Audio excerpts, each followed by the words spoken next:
Hello, I'm Chris, and I'm Fire. Hi, I'm Adam, and I'm the story. And we don't podcast. But what we did do this week is we actually watched something that we like. I like Bochi.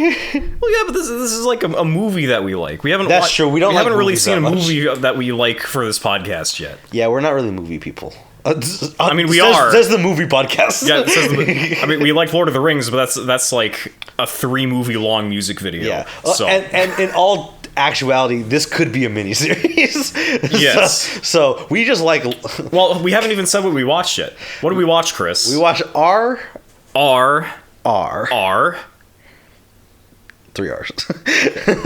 The hit Tollywood film that came out last year. Yes, one of my 2 favorite films that came out last year. Yeah, This and Everything Everywhere. Which swept the Oscars, which I'm very glad about. Yeah. I didn't think it was going to win any awards. I was very happy that it won all of them. All of them. all of them. RRR won for Best Original Song. Yeah. And that's the only one it was in, so it won all the ones that it participated in. So. I can see why the Oscars won't like it, but I'll take it. Yeah. Spoiler free. Well, this is tea time. I have a soda. I have a different bottle of water because this is a week later. What if this comes out before? This is a. There's less water in it, Chris. So? I post different. Oh, I didn't change my shirt either.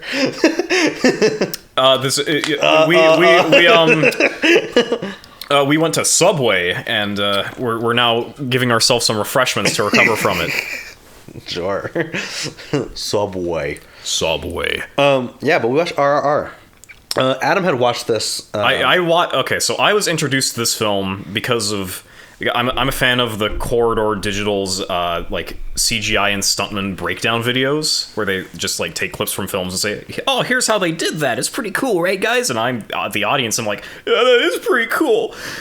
And so they did a whole episode on the stuff from RRR, and they like the first half of their video was basically just them taking apart like the first action sequence, the fire introduction. Mm-hmm. And I was like, oh, that's fucking cool. That's sick. I gotta watch that.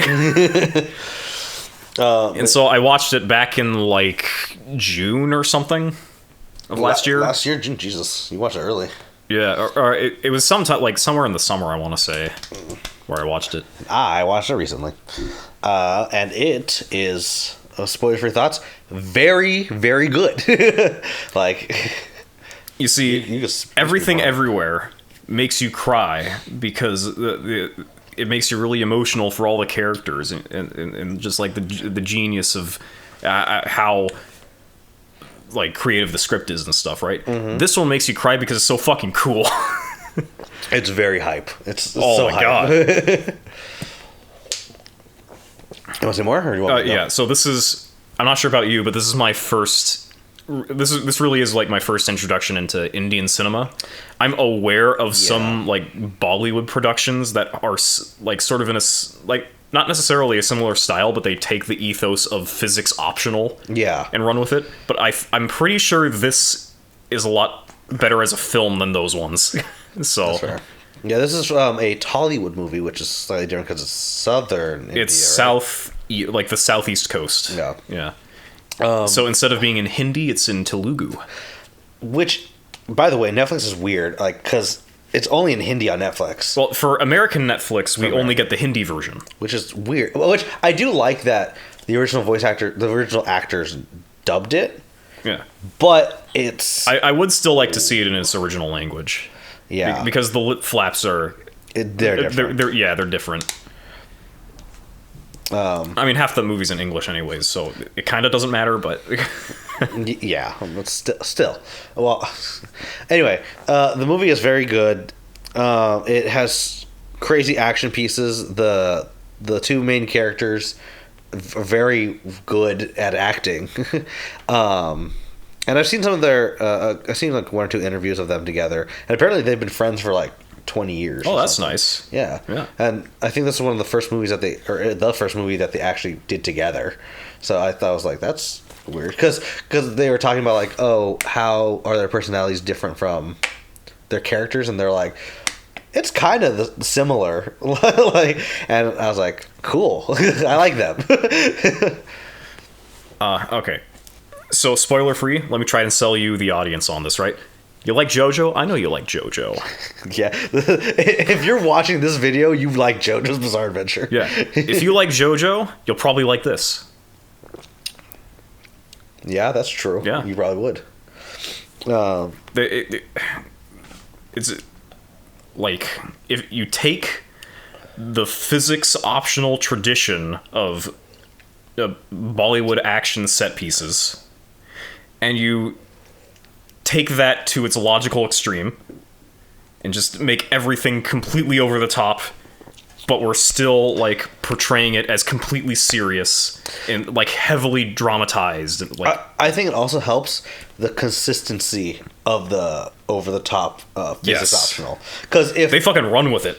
Yeah, well, I'll get to some spoiler stuff, but yeah, I think like certain characters do certain things consistently. Like their level of over the topness stays and doesn't like go back and forth. Like both Akhtar and Raju, like they both are like when they hit their like peaks of like crazy, like we've seen them around the similar level of where they were, and they don't go like shift back and forth. Yeah.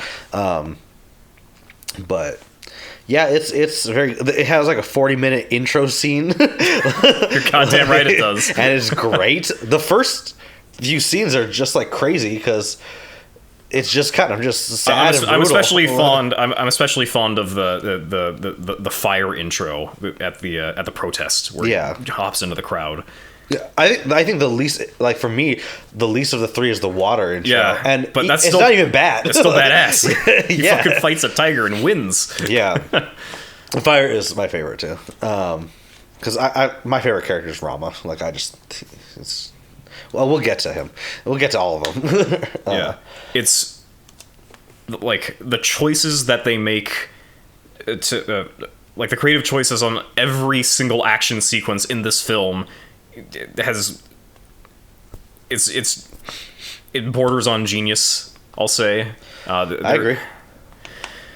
Like, even trying to find films like, okay, favorite action sequences in all of cinema, right? Mm-hmm. Probably half of them are from this movie for me. I can respect that. Because like what else is there? Like big fantasy battles, fucking Helm's Deep, Ride of the Rohirrim. Sure. There's like old school Hong Kong action films, like with Jackie Chan and Bruce Lee and stuff. Those are fun, but Crouching Tiger, maybe. I need to rewatch Crouching Tigers. I didn't watch it at a time when I would appreciate the innovative art forms that they were doing or whatever. Yeah. But like, assuming that you're like us and have not had, if you don't have a history watching Indian films with this kind of over-the-top physics optional stuff, then you're gonna have your mind fucking blown if you watch this film. You're gonna set yourself on fire and then dig your head in a bucket of water. I was nervous about the hype, and I was still impressed. like it's crazy.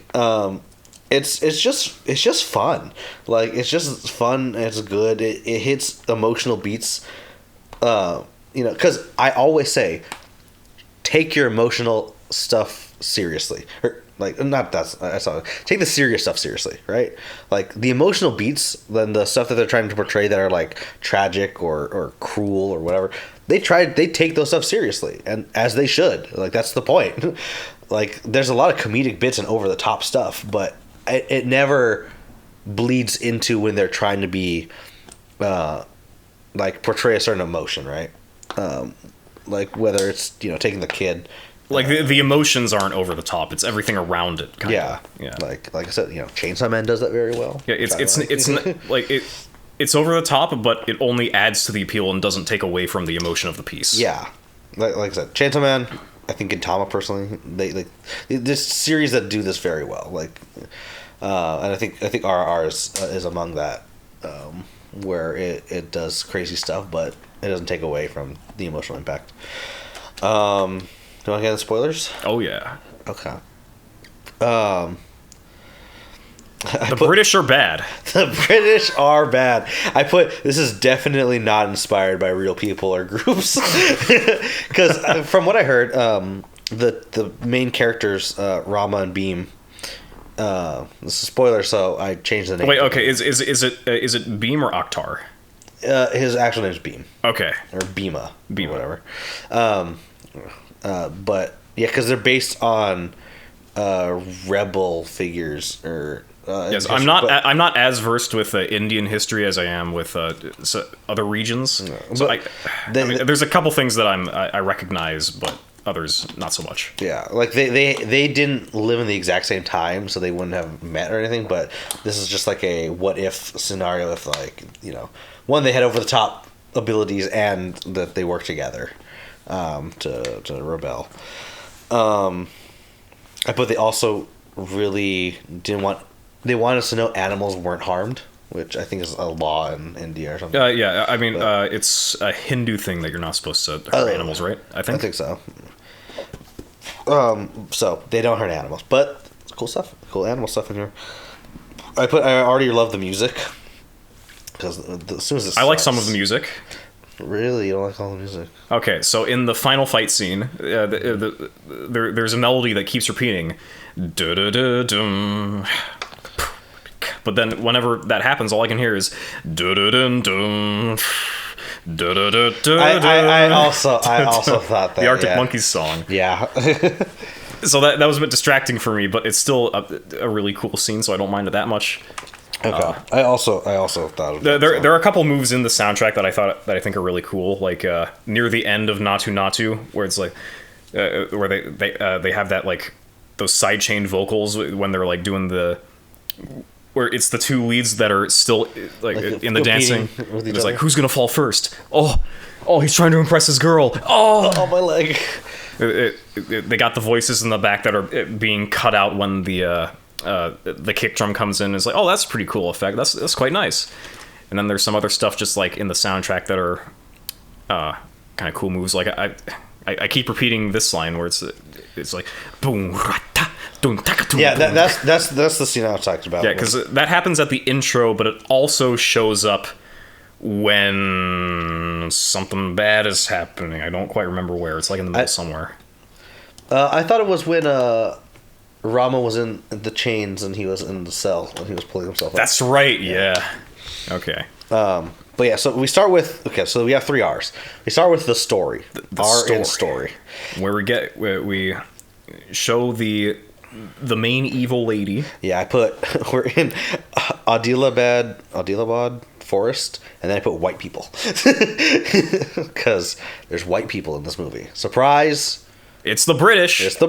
They're here. 1920s. I put Jesus. I thought it was earlier. I think it's 1920s ish. Okay. I put starting with child trafficking. Yes, that's the start of the movie. I really like that there was language barrier stuff in this movie. Oh yeah, because I feel like that's such a common thing that's never shown in movies. Yeah, because like most of the time, if you're making an American production, just everyone speaks English. Yeah, even if they're foreign. I mean, even in anime, a lot of the stuff is like generally just a lot of Japanese. Yeah, like sometimes they'll have someone with an accent or something, but like maybe Girls in Panzer. Like that, I think they speak German in that, but I think. Well, I mean, I can tell you why this happens, because most people aren't fluent in 2 languages. So no, you write a language barrier. I get that, but that's the world. Generally, not everyone speaks the same language. Like so, that's why I was like, this is such a common thing that's just not represented in movies, and I liked it. Just the simple. In the beginning, because in the first part it creates conflict of the cruel white woman wanting the child, and then she wasn't paying for the tattoo; she was paying for your daughter. Yeah, and I like that. Like that shows this like disconnect. Both like in terms of their view on objects and people and money and just. I really like how efficiently they made them how they made the two bad guys evil. Yeah. Because, like, for the first one, it's like, oh, let me just buy this child. Yeah, so she's really evil. And then the guy comes in, he's like, clear the road. What, you were going to shoot this woman? Yeah. This bullet was made in £1 sterling. It was made in a British factory. By the time it came into the barrel of your gun, it cost £1 sterling. Yeah. Clear the road. Like, get her off in a different way. And then the soldier grabs a branch and beats the woman to death. Well, he doesn't beat her to death. She's alive at the end, but he hits her with the branch, and they don't cut away at all. And it is kind of brutal. It is fucking it is gnarly. Like, the hit awesome. is like insane because you're like, they don't cut away. They linger on the shot of her like bleeding out of the head for a solid like 30 seconds. It's a bit, yeah. As the British drive away in the background, and it's just, like, it really hammers in that, oh yeah, okay, these are the bad guys. Yeah, it's crazy. It's very good. Very good storytelling. Over the top brutality for an over the top movie. Yeah, but like it still doesn't feel like completely out of.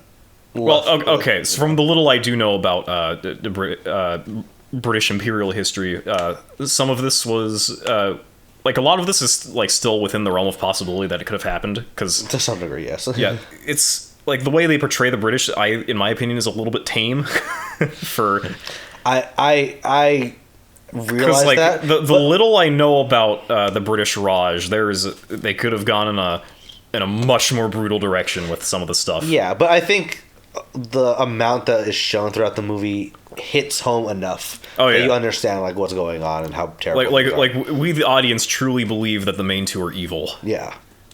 So that scene ends, and then you get the second R, which is the fire, and this is where we're introduced to the soldier Rama Raju, our boy, who is the bestest of the boys, in my opinion. He's the most well groomed, I guess. His mustache is very. Yeah, the other guy just kind of like lets it poof, like you. Yeah, but I think I mean he lets it grow out too, but his mustache. This is his peak mustache. The very first scene he's in. There's a riot at the military outpost outside of Delhi. There's 100,000 commoners outside, and the British officer inside is like, oh, "What do you mean reinforcements are going to take 7 hours to get here? They're rabid." And then someone throws a rock at... Well, hold on. Let's set the scene a little bit more first. We have a lot of movie, Adam. There's a lot of movie. This is the best scene, dude. Come on. Okay, fair. The protesters get a bit rowdy, and they push the fence, and it scares all of the soldiers standing on guard, but there's one man who stands still. Yeah, he stands firm. And one guy's hitting a torch against the fence, and then you just see it reflected in this man's eye, and it's just he's not flinching. He's the fire. He's the fire. He's not fazed by this at all. Mm-hmm. And then one of the protesters. Before we move on real quick, the fire water imagery is very good in this movie. They it run is in your face, but I think there are some scenes where it's just like it's a little more subtle, and it's just really good. Yeah, they maintain consistency with that pretty well. Yeah, but what you were saying, sorry. Yeah, so they throw the rock. Some protester throws a rock. It hits a portrait of the king. Mm-hmm. And then the officer's like, "Bring that man to me. Alive." And then our boy Rama is like, "Yes, sir." Mm-hmm. And lays his hat down, jumps over the fence, and starts beating the shit out of 100,000 protesters. Yeah, it's great. And it's not like he's just completely mopping... It's not like he's mopping the floor with them. That's something I did like. Yeah, like we see that he's getting the shit kicked out of him while he's doing this, but he still has enough resolve and is strong enough to get this mission done. Yeah, which I think that there's a couple things with that whole scene when I watched it. First, I was like, "Oh, this guy's name is Rama," because I play Fate Grand Order. And here we go. I warned you. And one of the characters is this King Rama, and correct me if I'm wrong. He's a reincarnation of Shiva, or like a vessel for. I'm not entirely sure how it works. And so I was like, oh, that's cool. They have the same name. Like, that's interesting. I don't know if And then by the end of the movie, he's just straight up the guy. like he is. He dons his outfit, and I forgot that he also has a girlfriend named Sita, which is a different character from Fate. Well, no, she's the wife of the king Rama. So I'm like, they just made it one for one. Oh yeah, these are they're like, you know, the I don't know if mythological or historical people of this. We don't know Indian history all that well. But you know, these deities, right? Like they are basically these deities in some semblance, like that are also representing the revolution, because it's like it's the Indian values and land and power, like represented through both the gods and the people, like it's very cool. I thought it was very, like, no one really, like, I watched a few people like reaction to this. No one brings those up because Bheema is also I think I don't know if a deity, but just like a sure, I'll believe you. I'm pretty sure. I have no way to well, because even in the songs they were saying that that they're just like the deity versions of them, or the historical mythical versions of them. But yeah, like those are some things I was like, oh, that's really interesting and cool. And I mean, if I was more well versed in Indian history and mythology, I would have gotten a lot more out of this film, I guess. But. Yeah, well, that's what I'm saying. Like, a lot of people that I've watched aren't any familiarity with it. So I thought, hey, I know a little Fate stuff. Like, that's cool. Anyway, but yeah, so Rama is introduced in this scene. So in Fate, Rama is an archer. I think he's a saber in this. He never uses a sword in RRR. He uses a bow. He could use both. I don't know. I don't know his historical thing. But okay, what was I saying? Yeah, so I saw Rama, and I like that in this movie. It starts with here, but it also bleeds into the water scene, which we'll get to. But the way Rama and Bheem fight stays consistent throughout the entire movie. Yes. Where Bheem is super strong, but kind of unrefined in his battle style. Yeah, he's beast mode. Yeah, and Rama is not as strong, but he is so... He's the better fighter. Yeah. He is so a warrior's training. Skilled. Yeah. And I really like that, because... Yeah, that wasn't something I actually noticed until I rewatched it, or I skimmed through it again before this episode. Yeah, because I really like... Because there's some stuff later on that Bheem does that seem, kooky out of nowhere, but he's shown to be this super strong human. Yeah. And the reason why Rama can go through all these people and be this like skilled and this tactical about everything is just because that's kind of, well, one is childhood stuff, but also like that's just his character, right? Yeah. Which I think was very, very good. But yeah, he ends up getting this guy. He mows through a crowd, gets beat up a bit, but still trenches on. A lot of fire stuff going on. He uses fire to part the crowd so that he can get back into the gate safely. Yeah. Oh, sorry. And then he washes his face with water, like to bring him back down, which eventually comes it's back foreshadowing, around. I guess. I don't know. Yeah. So write a dissertation about that.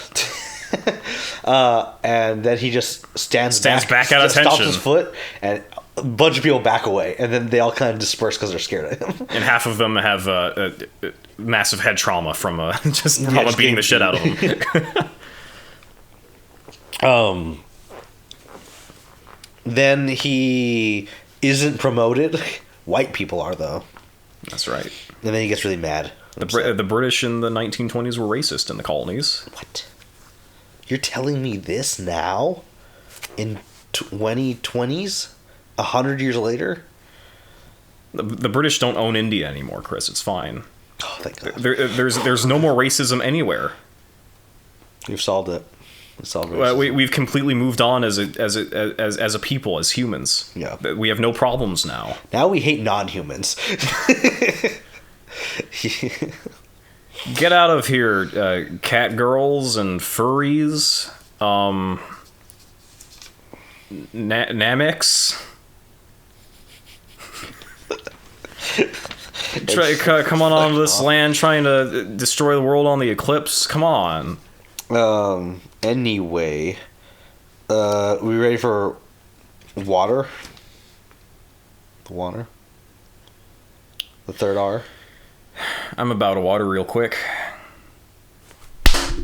Wow! Anyway. Yeah, let's get to water. Yeah. So there's a really cool shot, like the first time we see Octar/Bheem. Octar/Bheem. He's down by the lake, and we zoom in across the lake, but then the camera turns around and it's like, oh, we were upside down the whole time. It was good. I was like, whoa, that looks nice. He pours some blood on his face and to attract a wolf. And then he does. Then he tries to lead it to a trap. Then a tiger comes out, beats the shit out of the wolf, and then the wolf runs away. And the tiger follows Bheem. And Bheem captures the tiger with his brute strength. Not just that, like he's in the net, and then the sleeping whatever. Yeah, the sleeping powder, and then he holds the fucking bar. It's so cool. Cool. My muscles are stronger than this cat. When he starts going like this, when he starts getting like close, I'm just like, oh, that's fucking sick. Just like the way he just stared and the music, I'm just like, ah. This movie's so good. But yeah, he ends up knocking the tiger out, and then he apologizes and says, I'm sorry, we have to use you. Which I thought he was going to eat him or something. But it turns out that it's used later. There's a couple. I don't remember this part of the tiger? Yeah, I mean, I remember the tiger. I don't remember what it's used for. I think you will. Okay, I guess. Okay, I remember there is a tiger later. Is that the same tiger? Yes. Okay. All right. I understand what's going on. I have found the third R, and it's tiger. It's tiger. Okay, and so Governor Scott is warned that this guy Bheem was going to come after him because Bheem is trying to get Molly back. He will not stop. He will not sleep. He will get the girl back home. And then the governor's henchman is like, huh? Yeah. And then they have a meeting on, this guy, we need to stop him, but we don't have any information on him. And then the evil lady is like, whoever captures him will become a special officer. And then that's when Rama comes in and is like, do you want him dead or alive? And it's like, oh. And then it's like a reward for dead, but a special officer for alive. And so then he gets on the case. Just Detective Rama. Yeah. And so he's just like, what if we just go to a meeting and say we want to kill Scott? Which is probably revolutionary. It's probably there. I don't know. Yeah. It's like, so someone who actually wants to will probably talk to us about like if we're serious. And then they do. Rama's just big brain like that. Like, and so one of Bheem's friends ends up going and bringing him, and just as he's about to lead Rama to Bheem, a soldier salutes him as like a captain, whatever his rank is, and then the guy realizes he's been duped and runs away. He's like, why would you salute me? I'm undercover, you dumb fuck. Yeah. It's, it reminded me of the scene where Azula is going to capture Zuko and Iroh by bringing them on her ship and then taking them to the Fire Nation. And then the one of her like henchmen is like, "You heard the princess. Take these prisoners." And I mean, do you remember that? Yeah, I do. So it's like that. It's that scene. Yeah. So I was like, cool. Then Rama ends up losing the guy in a crowd because they end up running away. And he's on this bridge like wallowing in his sadness because he's like, I lost my lead. I need to become a special officer. And a train explodes. Well, not well. Then cuts to Bheem, and then it shows him talking to the guy, the friend that narrowly escaped Rama. And a train explodes. Yeah, basically. A train explodes. There we go. Now I got it. Where the oil was leaking out, and there's a spark from somewhere. And during the stopping, the metal sparks, and the oil catches on fire. And the oil, the train falls into the river, and now the river's on fire, and there's a kid in the river. Yeah, so they have to try to save somebody. Help him! We have to help him! And then Rama on the bridge, looks and down. and then Bheem looks up and sees that this guy seems like he's determined. He waves, and then Bheem waves, and then Rama just is like. Then he goes like. I gotta say, I saw people saying that they were confused at how they were like talking, but once you think about the actual movements that like Rama was doing, it makes sense. Like go around and like up here, and then when he like gets the rope, he just ties it off and then jump off each side, which is like okay, like I get it.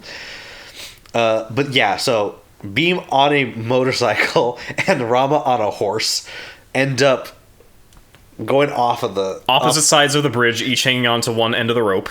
Rama has a Indian flag, right? Or, it might have just been a regional. It was some kind of flag. Yeah, I think it's like a national flag in some capacity, and he douses it in water as he's going down, and Bheem gets the kid. Tosses him. Yeah, and then Rama tosses the wet flag to him. They switch off. Yeah. Bheem goes into the fire but wraps himself in the wet flag. Yeah. And Rama throws the kid onto the sand. Yeah. And then they swing back around and grab each other. And then they introduce themselves, and they become best friends. And that's the start of the movie. That's when the movie starts. we cut to the real title sequence where RRR is not the story, fire, and water. It is Rise, Revolt, Revolution, I think. Rise, Roar, Revolt. Rise, Roar, Revolt. Which is sick. And then it showed, like, I did say, well, I put Rise, Roar, Revolt. But I did say that I don't like montages that much. I feel like they undermine character development and character dynamics, in my opinion. Like, and people can like montages, but I do think that this montage was done pretty well in terms of making them feel, I guess, like friends, because it was them, having fun and doing stuff together, but also their storylines kind of like progressing too. And then even after the montages, they still do friendly stuff and be homies to each other. So I didn't mind it as much because it was kind of like an intro segue to their actual relationship, which was good because Rama's looking for the friend of Bheem's that Bheem didn't know. Well, Bheem doesn't know Rama's looking for him. And Rama doesn't know that Bheem is a revolutionary. Yes. Like at one point he has 2 giant pieces of meat, and then they feed him to the animals in a stable or something. And you hear the tiger roar and stuff. And right before that, Rama was like, "Oh, don't suspect them of anything." It's like, okay. Then at this point, Rama's going to show Bheem the picture that he has of the suspect, because it was funny because Bheem said, "Why haven't you shown me the picture?" And Rama was like, "Oh yeah, why haven't I shown you the picture?" It's been 2 months. Yeah, and so he's about to show him, and then it flies away into the mud or wherever it ends up. And so they don't end up showing the picture to him, but Bheem ends up seeing Jenny, which is a white woman in this big mansion that we just didn't mention earlier because we forgot. But he wants to. He kind of likes her. He sees that she's actually sticking up for the basic decency of politeness for for Indians. She tells the soldier, "Hey, don't beat the shit out of him just because he forgot his ID. Yeah, that's rude." Yeah. So she's leaving her house, and Rama says, "I have an idea." And so he picks up a bunch of nails, and they say he says to drive in front of her, and he lets the nails go and pops her tires, which is bad. Don't do that. It's very messed up to try to like talk to a girl by sabotaging her. Don't do that. Or any person that you're into. Don't do that. But after that, it's kind of cute. Where Bheem... he can't speak English at all. No. And he's this is where another part of the language barrier comes in. And Rama's he's just saying stuff for him. Like... He thinks you're beautiful. Oh. he's Oh, she says you don't look too bad yourself. Oh. I just like the part where after she flattens the tires, she said, "Is there a mechanic?" And he's like, "Oh yeah, this guy can help you with your tires." And she's like, "Oh, how long will it take?" And Rama asks Bheem, and Bheem says 5 minutes or something, and Rama said about 5 hours. And just having the head nods were really funny. I thought you said, "Oh, you're headed this way, right?" And Bheem's saying no, and Rama said, "Shake your head, yes." He's like, He's the wingman Rama trying real hard to get this guy to. Oh yeah, Rama's a real wingman. Everyone needs a wingman like that. Then they go out to like a market, something. Place. Yeah. And they're just shopping around. Jenny understands a few words that Bheem says, but Bheem doesn't really understand English as much. But we find out that Jenny is also living with Molly, and Bheem goes, "What?" And he makes a little bracelet for her, for her to recognize. I guess we don't actually know what the bracelet has on it or says, but it's to give back to Molly. And so Jenny brings it back to Molly, and she recognizes it and starts like crying a little bit, and then hugs her. And so at this point, we the audience are like, all right, this lady's pretty cool. She's not evil. Yes. Also, Jenny invites Bheem to a party. Yes. Which he can't read the invitation, so he doesn't know that he got invited. So he gives it to Rama, and Rama says, "Oh, this is a party. It's happening right now. What are you doing?" Well, I did find it interesting that the date was for February 14th, Valentine's Day. Oh. So I was just thinking, that's, I don't know if, I'm assuming that was intentional, but that's do the British practice Valentine's Day? Well, I mean, I'm assuming that might be just a nod to now, those current days, like it's Valentine's Day, and it's like, oh, romance. Like, oh yeah, that's a cute romance thing, right? So we get to, they go, Rama cleans him up, gets him in a nice suit, trims they look really nice in the suits. Well, walking in, the two just completely new, chatted out, big muscle guys coming into the party, where we get to the second best scene in the film. Yeah. The Oscar award-winning Naatu. Yes, because there's a white dude that's jealous, and he's a great dancer at all of the dances in the world. The foxtrot, swing. He does the swing.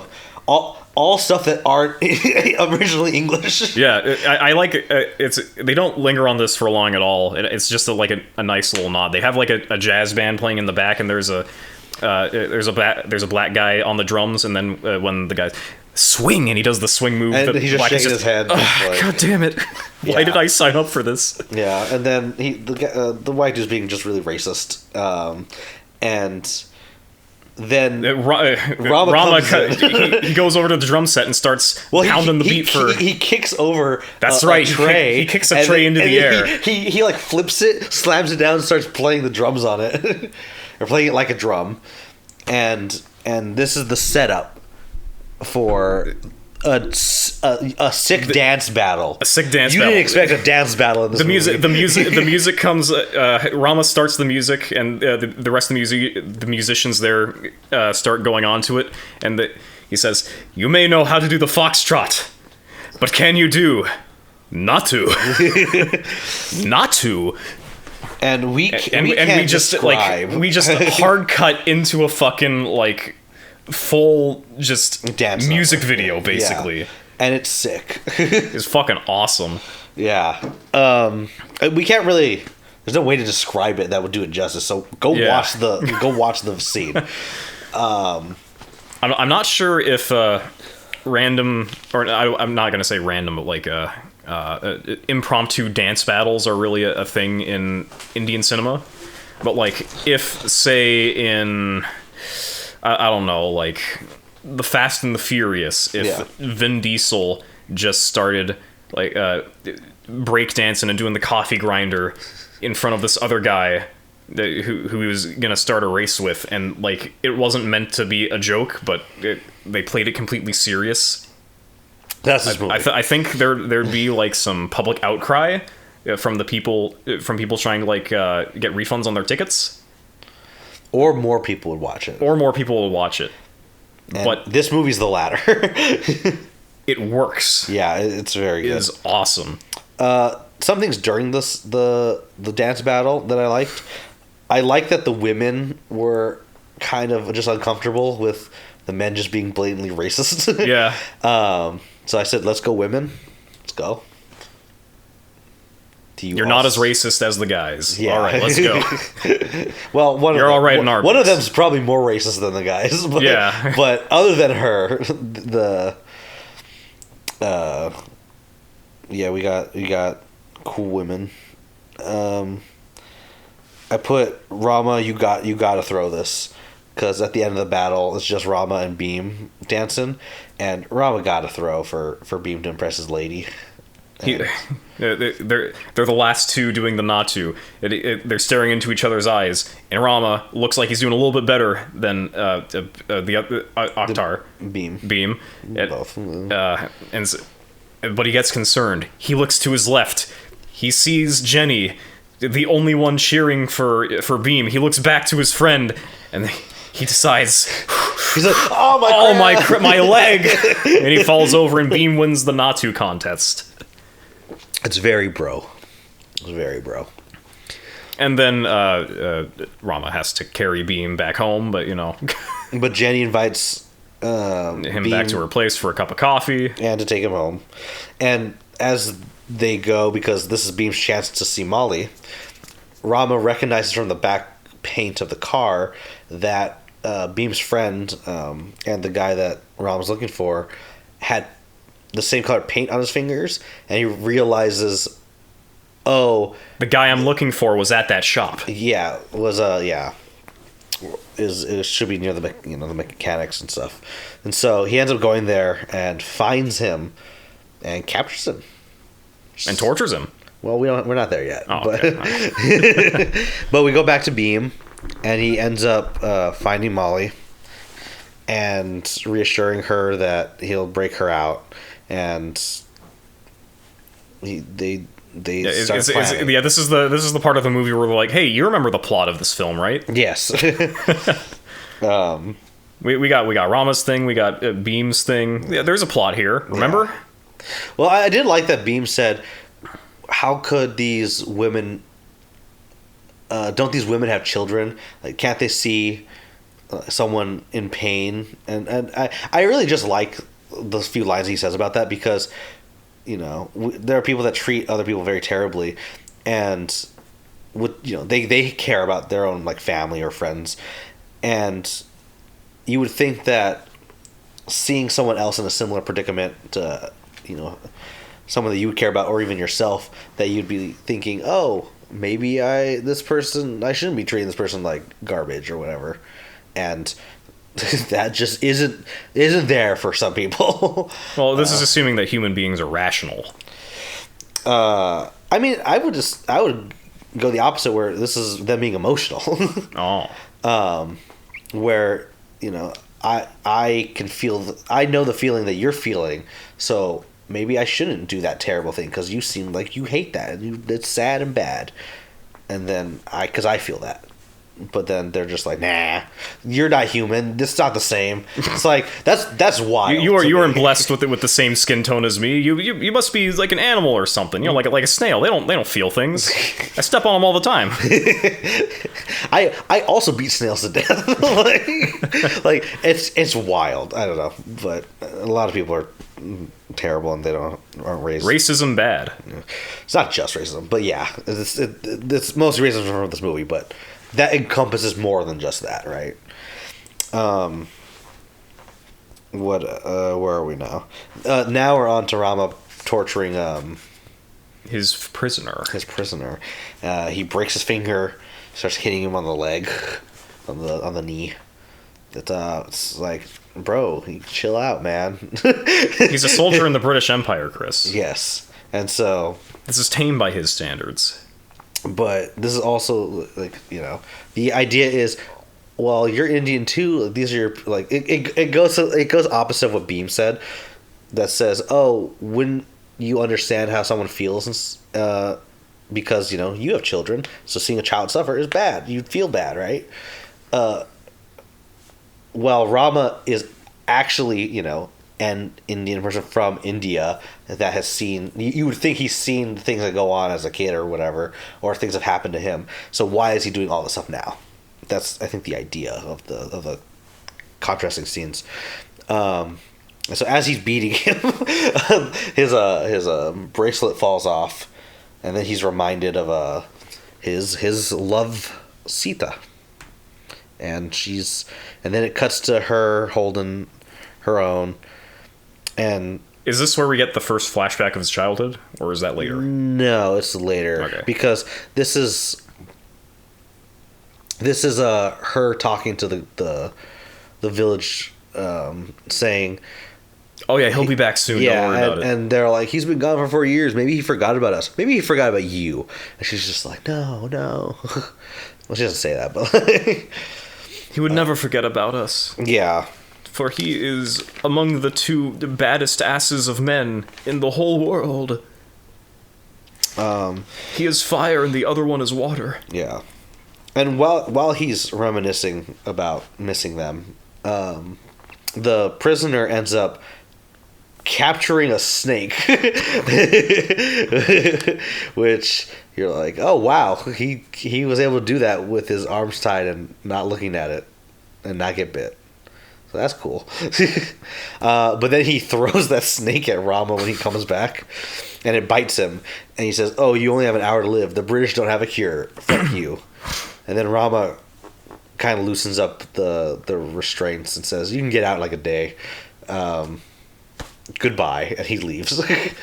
And Rama's poisoned now. And he will never recover. No. I says, you will die within an hour. And then I said, bro, we got 2 hours left on the movie. You know,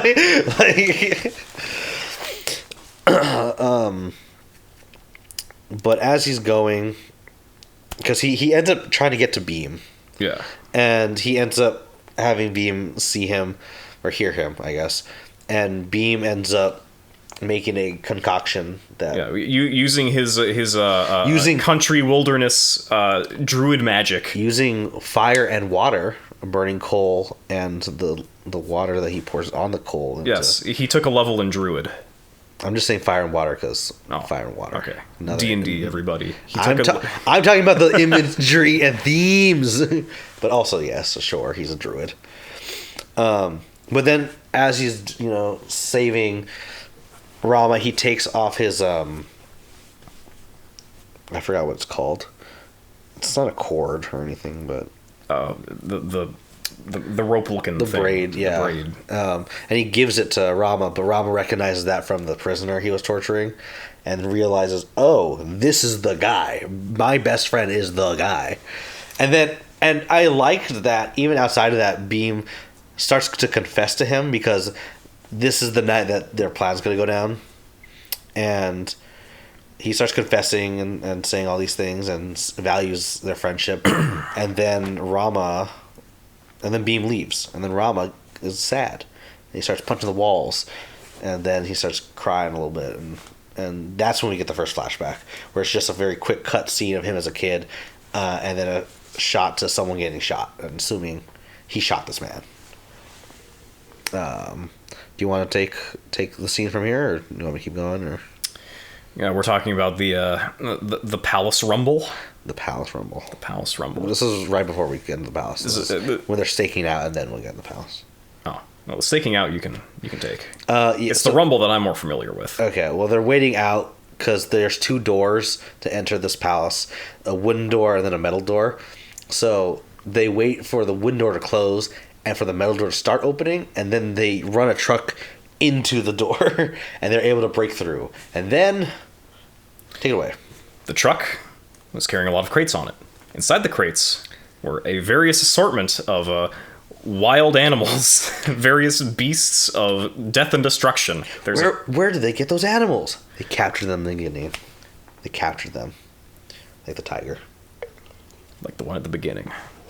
The tiger comes out. Chaos erupts in the palace. Nobody knows what to do. The British are firing on the animals, but the animals just keep coming. People get mauled to death. Heads being ripped off and shit. And Bheem is all fitted out in these like really rugged looking things. And I don't remember what the context is for when he meets up with Rama again at the palace. But Rama's like, I can't let you go past here. And Bheem's like, you're one of them? And then Rama's like, I have to stop you here. And then Rama's like, don't you have a heart? Let me save the girl. And Rama's like, nope, I gotta get my promotion. And they fight. Well, Rama, while he's doing all this, just doesn't look Bheem in the eye because he just can't, because he cares about him. But his goal is more important. That's why he's still doing it. Yeah. And so, yeah, they fight. And it is sick. They go real hard on the fire and water theming visually. Like, at some point, they set fire to a fireworks stand and they break a water fountain. And so Bheem leaps down and grabs the flailing hoses and uses those as a weapon, while Rama catches a piece of splintered like wooden post that's been set ablaze by the fireworks and just grabs it behind him, and they just smack each other with it. Yeah, the poses right before that, some of my favorite. Like the scene where Rama just has the fireworks going off behind him, I'm like, oh, this is sick. But yeah, it's hard because these are like my favorite parts, and we can't describe them. Yeah, it's very difficult to describe just the visual splendor of this film. This is among the best cinematic spectacles that we have as humans. It's very, very good. They fight. And they're like, oh my god, no, you're my friend. And they're like, yeah, but you can't do the thing. Oh my god, it's a fight. Yeah. We're killing each other, but we're crying about it because we like each other. Oh my god. Bheem stabs Rama in the heart and then gets brushed off. Because Rama hesitates to kill Bheem, but then Bheem just stabs him. Which, at this point, I understand. But Rama ends up capturing Bheem, and he's depressed. They're both a little depressed. Well, the governor holds a gun up to the girl, which makes Bheem surrender. Yeah. And so they throw him in prison, and Rama finally gets that promotion. And that's the end of film 1. Yes. Film 2 starts with him entering like the artillery warehouse. The armory. The armory, thank you. Yeah. And then we're at the armory. The armory. And now we get a whole episode of flashback. This is where we get the flashback episode. Yeah. So this is where we see Rama as a kid training with his revolutionary father. Yes. And we understand why Rama's doing all of this in the first place. Yeah. Because he's not actually just a British soldier dog. He's secretly a double agent. Yes. Yeah, he's been working on this for years. Yeah. And it's the first time where we see his father saying the phrase load, aim, shoot. Yes. Which comes up as a dialogue motif. Mm-hmm. Very cool. But his father is only training the rebels with wooden rifles because they don't actually have any they real only ones. Have one rifle. Yeah, they have one, and his dad holds on to it. They end up getting ambushed by the British, and chaos ensues. And Rama's dad ends up taking down a bunch of them, but then he ends up getting hurt and has Rama start pick up the one rifle. Yes, and start laying fire. I know you're scared, son, but let me walk you through this. First you load, then you aim, then you shoot. And boom, one guy's dead. Load, aim, shoot. And another guy dead. Every bullet kills a British officer until they run out of bullets. Yes. And as they run out of bullets, as they're running out of bullets, Rama's brother ends up tripping and falling, and then as he gets up, he gets shot and killed. And then as this happens, Rama's mother turns back around, to go after her son, because instinctively, like that would happen. Oh no, my son! I should save him, and then she gets shot. And Rama is kind of looking back at them, screaming both their names, and his dad says the same thing: load, aim, shoot, because that's all you can do now. It's pretty sad. It's pretty fucked up. And then it puts into context how Rama's so disciplined and so straightforward in his cause, because he kind of has nothing else. Yeah. My family's dead. My father's dead. We ain't got no weapons. No. I gotta do something. I don't know if this is the scene, but his dad does say, like, look how much damage we can do with one gun. Imagine if everyone had a gun. What we can do with that. Or if everyone had a weapon, I guess, to fight back. And that's where he swears that he'll get weapons for his people. And now he's in the armory. and he has the power to send the arms to the village. Mm-hmm. But now he's feeling conflicted because he had to betray his best friend, and thinking, I'm hurt. Like, he's genuinely just hurting the people that he's supposed to be saving. What does this mean for him as a person? Is it worth it to reach my goals by any means necessary? Mm-hmm. Am I truly fighting a good cause if I have to make such an evil act? And while he's thinking this over, he's forced to torture him. Yeah, and then we get to the public flogging, which the second musical number. Yeah, so Bheem's at standing at a post. He shall be flogged until he lands on his knees and begs for mercy. Yes, Bheem is a tank, though. Yeah. Rama's whipping him, and he's hurting. Bheem is hurting. And he falls a little bit, but he never lets his knees touch the ground up until the very end. And then the white woman is just, there's barely even any blood. Here, use this whip instead. And she just has a spiked whip, and she throws it down. It's so stupid, but I love it. What was she using that for, huh? Why does she have it? Does she always keep it on her? Where is she keeping it on her person? All great questions that will be answered in the sequel. But so Rama uses this.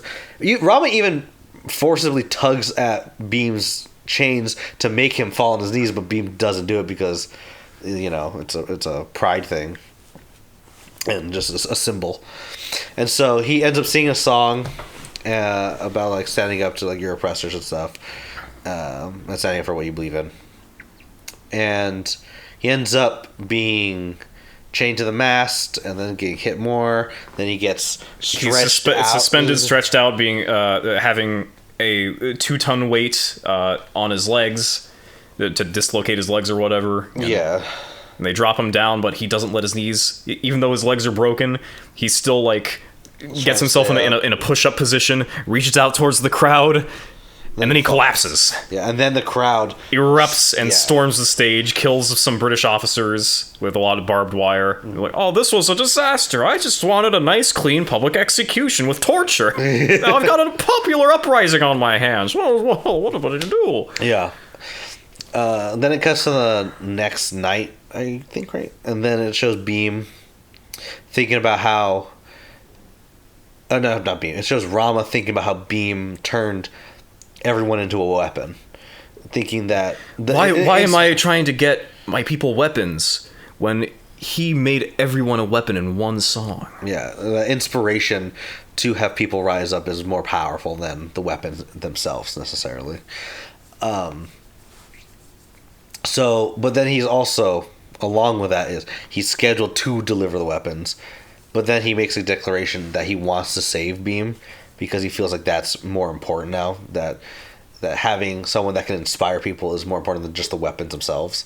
So he ends up making this plan to free him. Yes. So he goes to the governor and says, "Sir, I'd like to redeem myself. Please hear me out." And he's like, "Okay, fine. You fucked up the torture. How do you want to do this now?" And he's like, "What if we hang him away from the city and make that little girl he's after watch?" Yeah. And the guy's like, how devious. Which makes sense. The things he's saying make sense, right? Because if you hang him publicly, he's going to be a martyr. And hanging him in front of the person that he cares about, or that cares about him and that he cares about, like, that's super traumatic. Yes. So, like, that makes sense of why that'd be fucked up. But Rama's all doing this so that no one else can interfere and he can just grab the girl and him and escape. So it's like, oh, okay, yeah, you're smart. He's smart. He's a smart guy. He's playing the games. He's got that devious, mischievous mind. He's laying all these leads and laying it all out. Mm-hmm. He makes the plan. He goes into the armory and sabotages like 40 guns. Yeah. But as they're about to leave, he shakes the governor's hand, and the governor looks at his hand, and there's some residue on it from a gun, and he's just like, that's kind of weird. And then the way that he starts interacting with Molly, he's like, just kind of gently, he's like, that's kind of weird too. And then as they're driving, he looks at this tree that's been like dug up, and then he says, "Oh fuck! Drive faster!"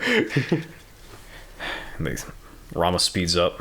They speed up after him. Rama launches the trigger. I don't remember. It was probably like some kind of rope thing. He pulls the rope. He pulls the rope.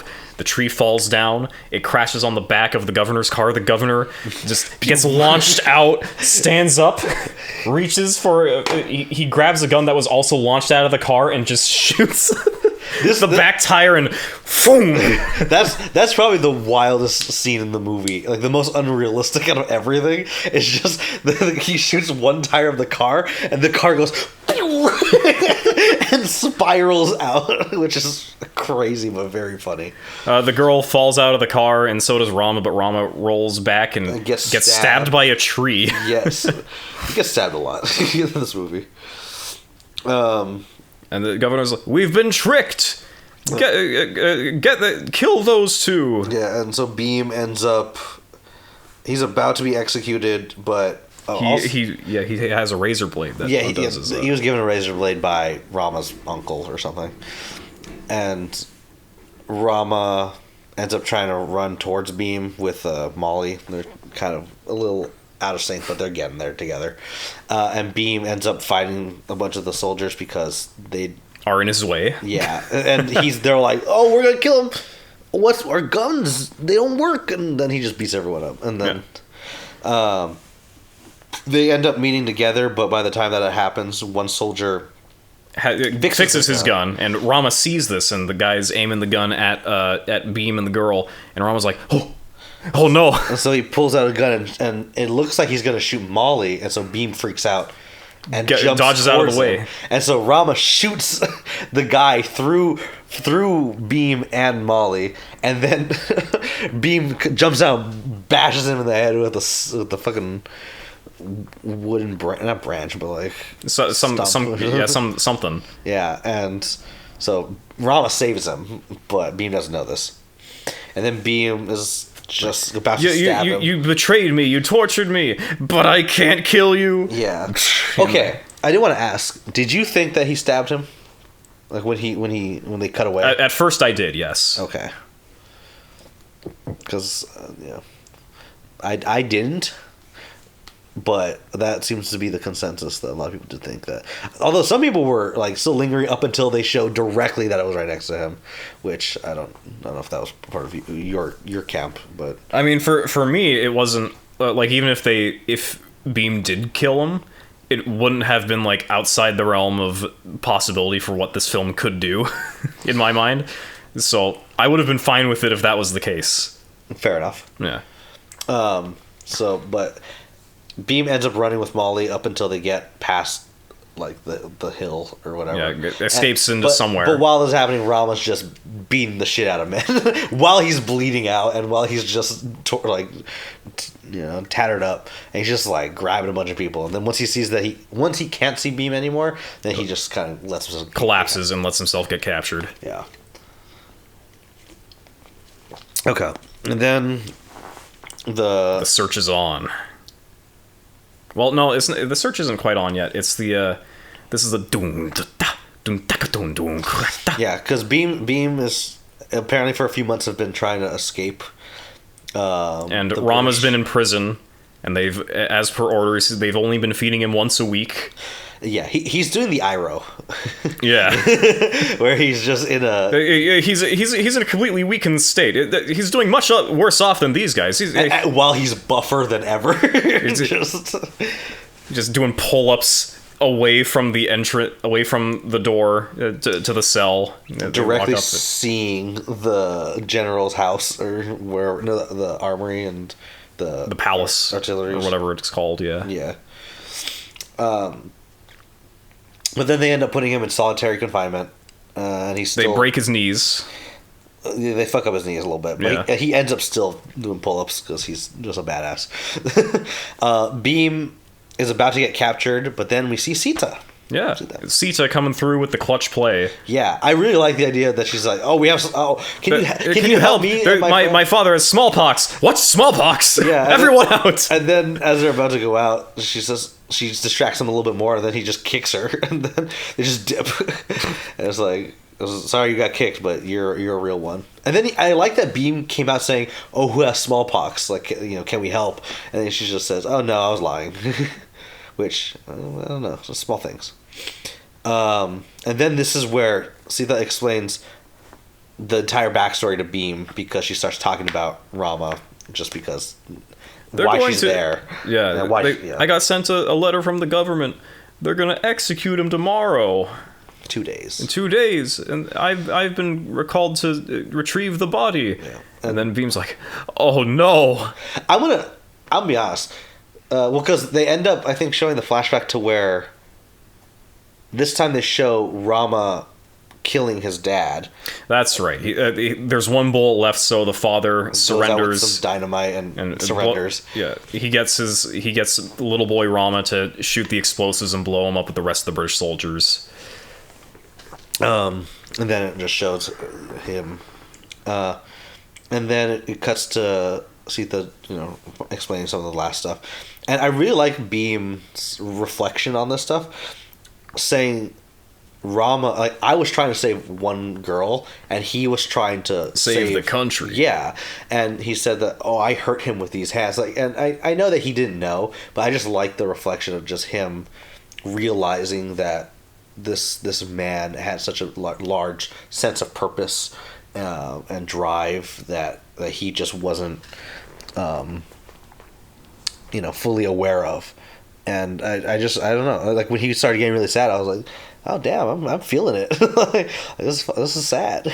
I'm the strong one, but he's the one who actually was doing the stuff to get the good country independence. Yes. Oh no. Yes. Also, one thing before I forget, that it's a little off tangent, but going back a little bit, Rama says after the flogging that Bheem is like a volcano. And I thought that was very interesting, because in one of the songs they talk about volcano and storms. And Bheem is the water guy. So I was wondering, like, why he was being considered the volcano by Rama. And I think at one point later, Rama's kind of described as a storm. And I just thought it was very interesting how they have their motifs of being water and fire, but they switch them up sometimes. Yeah, throughout the story, like they mixing them between each other and being like parts of the other is part of them being more united as revolutionaries towards their common cause and rising up, and which I liked that at the end, like, there's more of a mixture for that stuff. I mean, they still have their fire and water stuff that we'll get to at the end, but I do like that, the idea that they kind of go back and forth a little bit, especially when you learn that they're not like these super separated ideals. They're actually closer together, just how they go about it. But anyway, going back, Bheem ends up doing a Rama rescue. Where we see his brute strength yet again, where he just pries off the fucking iron bars to the ground solitary prison and flings it 50 feet away. But the way that he finds him is that he like pounds on the ground in the same rhythm that the Naatu starts with. Yeah. And I was just like, that's sick. Like that's I mean, the Naatu, like, I still like because it's just fun and stuff, but, you know, having it come back I thought was really neat in some capacity. Sorry. But yeah, he ends up ripping it off, but since Rama's legs are fucked up, Bheem has to. Bheem just he makes him just like sit on his shoulders, and Rama is just sort of pries his broken legs around and ties them in a knot behind his head, and then they become a Megazord. Imagine, my boy. If this is the damage that we could do with one gun, imagine what we could do with many. And now he has 2 rifles, one in each hand. Yeah, this entire fight sequence is really good. From what I heard, that Rama's actor had to wear a harness, you know, to hold him a little bit. But most of the weight was being carried by Bheem's actor, and so they were both, because they were talking about it in an interview, they said it was rough for both of us. like him having to be up there doing a bunch of stunts and him holding him up the whole entire time. They were just both crazy. I was like, damn, I couldn't do that. It couldn't be me, you crazy actors. But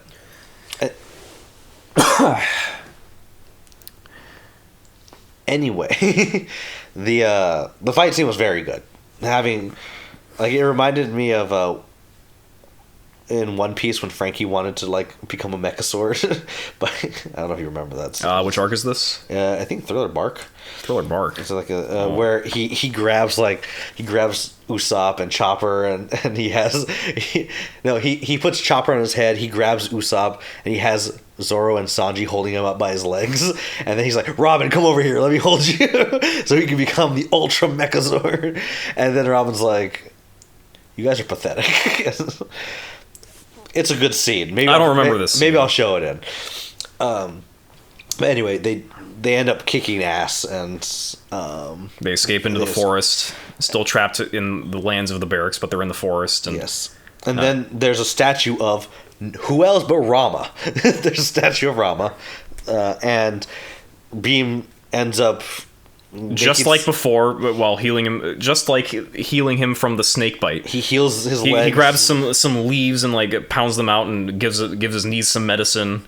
And then he puts some bows and he puts the bow and arrows like next to him, and then he gets some water to drink, and then you realize, he's getting ambushed, and then Rama fucking launches arrows at the British, and it's sick as hell. Rama looks so badass, and blessed by the gods because he is a god. Yeah, so he returns to life stronger than ever. Mm-hmm. And he ends up using flamed bow and arrows, and Rama dives into the pond to escape, and Rama tosses sort of a broken spear into. Yeah, he cuts one. He launches an arrow and it cuts. That's right. He kills someone and it falls. So he ricochets an arrow off of a bamboo spear. The arrow curves its path and goes into the eye of a soldier, and the spear launches itself broken into the lake, where Bheem grabs it, jumps up, and just stabs a guy. It's so sick, dude. This entire fight sequence is so badass. Because one thing too is that all the songs that are played in the movie are just they're just explaining what's happening in the sense. I don't know if you're paying attention to those. I wasn't really, but yeah, each of the stuff would describe things that are happening. So in this one, they said Rama the emperor with a bow as powerful as Shiva is like wrecking havoc or whatever, and then it says Bheem, who is as strong as a tiger, or like something like that. A descendant of these people is doing this, and so it's saying their mythical or counterparts or deity counterparts, like just describing them, and they're just doing the exact same thing, which I was like, this is sick as fuck. Like, it's very expository, but it's just in song as the background to these awesome pieces. I can't complain. Like, have you seen The Revenant? No, I haven't. Okay. At the very beginning of The Revenant, there is a very long, just like one-hour action sequence of a like a hunter's camp being raided by Native Americans, and it is it's actually a pretty similar scene to this fight scene in RRR, except in RRR it's like The Revenant but on crack. Okay. Because like it's like bows and arrows up against rifles, but all of the arrows are like coming from a place where the riflemen can't see them, and so they're just getting picked off one by one. We get like POV shots of the arrow going in through people's heads. Yes. Ooh. I like the one scene where Rama gets one into the tree and it almost pokes a guy's eye, and then the guy turns around and Rama fucking jumps and kicks it into his head, and then jumps off and fires another arrow at a different guy. It's so sick. It's so good.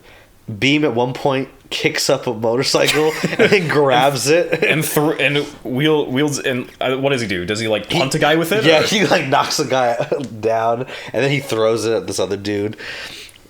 Which was one of the things where I said Bheem has been the strong guy the entire movie. Yeah. So in terms of being consistent within the movie, that is not out of the realm of possibility. Yeah. He fought a tiger, and he's been known to be super strong like the entire time. And even later when he brings down the artillery, like he has really heavy things and he's throwing them down. Yeah. So it's great. And we get to the very last act where Rama gets on a horse and Bheem gets on a motorcycle, just like they met on the bridge. It's so good. And they charge towards the palace with the governor, and they blow it up. Yeah, then they do signals like on the bridge, and he just lights the motorcycle on fire and it explodes. And he launches it into the armory, yeah. And just like a chain of dominoes, one explosion causes another in slow motion until the whole thing just combusts. Mm-hmm. And the wife dies and her blood drips down onto the face of the governor. He's like, oh no! Yeah.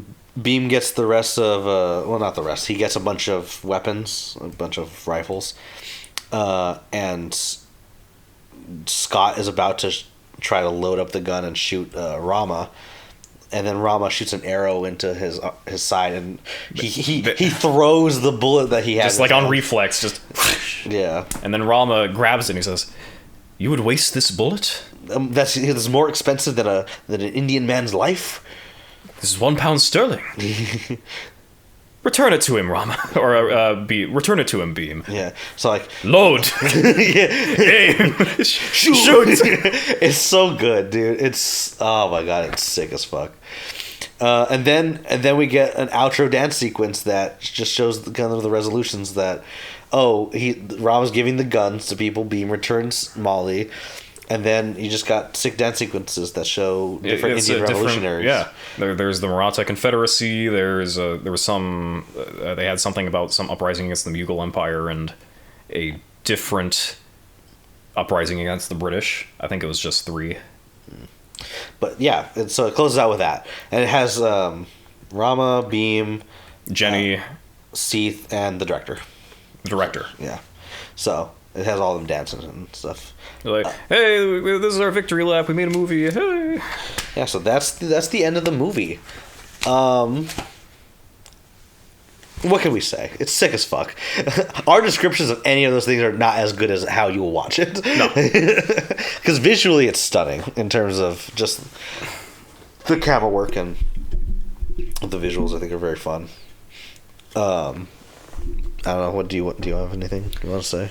I mean, not really. Just like I think we've ruined ourselves on the wide landscape of Indian cinema by watching the best movie first. Last year was really good for movies, in my opinion. It had 2 good movies, RRR and Everything Everywhere. You saw 2 good movies, yes. And then there was a movie that was less good but still pretty good, Nope. Yeah. I quite like Nope a bit. Nope was pretty good. Yeah. Not as good as RRR, but it was pretty good. Those are probably my top 3 movies of last year that I saw that came out last year. I really like those movies. But yeah, those are very, very good. I kind of want to watch Bahubali now. I think it's a 2-parter movie. I'm not familiar with that one. It's the movie the director made before this one. Okay. So I'm kind of interested in that, but we'll see. We'll see. Any final notes? Our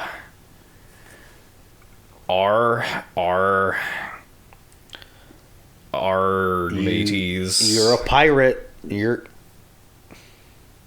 Yar har. Yo ho, a pirate's life for me. I am the fire and he is the water, and we are the pirates. Story. The 3. We are the ours. There are 3. Yo, a pirate's life for me. We don't know how to spell. What's this movie called? Something with R's. It's the pirate movie. Yeah. Dude. Okay. Game of Thrones, Sure. but Bollywood.